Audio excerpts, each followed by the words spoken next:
ప్రియమైన వారలారా, యేసుక్రీస్తు నామమున మీకు నా ప్రేమపూర్వక శుభాకాంక్షలు. ఈరోజు ఎలా ఉన్నారు? సౌఖ్యంగా ఉన్నారా? సంతోషంగా ఉన్నారా? ప్రభు అయిన యేసుతో నడుచు పిల్లలు ఎప్పుడూ సంతోషంగా ఉండాలి. సమస్య, పోరాటము, ఇబ్బంది ఇవన్నీ మనకు వస్తూనే ఉంటాయి. వాటి మధ్య దేవుడు మనలను సంతోషముగా, ధైర్యముగా బలపరుస్తూ ఉండుటకు ఆయనతో కూడా నడుచు అనుభవంలో మనల్ని ఉంచినారు. ప్రతిదినం యేసుతో కూడా ఉండుడి, మీ జీవితం ఆశీర్వాదముగా, జయముగా ఉండును. లేదండి, నివసించే స్థలంలో కారణమే లేకుండా పగబెట్టుకున్నారు. సంబంధమే లేని వారు మనకు కీడు చేయుచున్నారు, విరోధముగా మాట్లాడుచున్నారు, నా ఆశీర్వాదమును అడ్డుకుంటున్నారు. వారికి నాకు ఏ సంబంధము లేదు, నేను వారికి ఏ కీడు చెయ్యలేదు. ఇలాంటి సందర్భాలు మన జీవితంలో వచ్చినప్పుడు మనసు నీరసపడిపోతుంది కదా. అయితే భయపడకండి.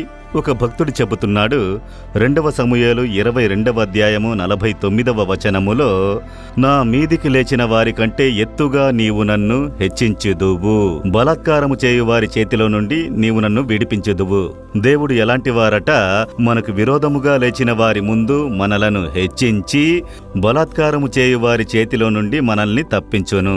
మీకు విరోధంగా లేచినారు కదా, వారి కంటి ముందు ప్రభువు మిమ్ములను హెచ్చించును, వారి తంత్రములకు మిమ్మల్ని తప్పించును, ఏదియూ మిమ్మల్ని నాశనము చేయదు. కనుక భయపడకండి. మీకు విరోధంగా లేచిన వారి కొరకు దేవుని స్తుతించుడి. అలా విరోధముగా మీ మీదికి లేచినప్పుడు ప్రభువు మిమ్ములను పైపైకి హెచ్చించును. నా సేవా మార్గంలో దాన్ని చూశాను. విరోధముగా చెలరేగి మాట్లాడిన వారి ఎదుట సేవను హెచ్చించి ఆశీర్వదించారు కదా.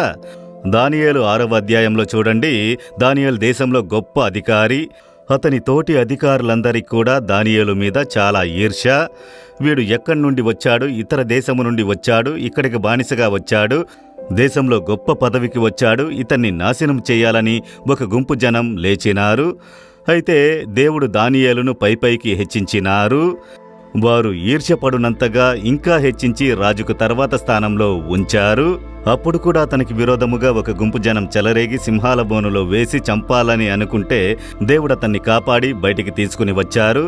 ఏమి చెయ్యలేకపోయారు. దేవుడు తోడై ఉంటే మిమ్ములను ఏమి చెయ్యలేరు. పోరాడి చూస్తారు. వారి కండ్లకు ముందు ప్రభువు మిమ్ములను హెచ్చించును. కనుక మీరు సోలిపోకండి. బ్రదర్ అప్పాదురై ఉండేవారు కదా, మనతో కూడా పరిచర్యలో ఉండేవారు. దేవుని రాజ్యంలోకి వెళ్లారు. బ్యాంకులో మేనేజర్గా ఉండేవారు, అసిస్టెంట్ మేనేజర్గా. అప్పట్లో ఆయన ఒక బాధ్యత కలిగిన అధికారిగా ఉన్నందున ఆయన మీద ఈర్ష్య కలిగిన ఒక గుంపు ప్రజలు బ్యాంకులో ఉండేవారు. ఆయన మీద అభాండమైన ఒక నేరము మోపి అవమానపరిచి తరిమివేయాలని అనుకుని అబద్ధపు నేరారోపణ చేశారు.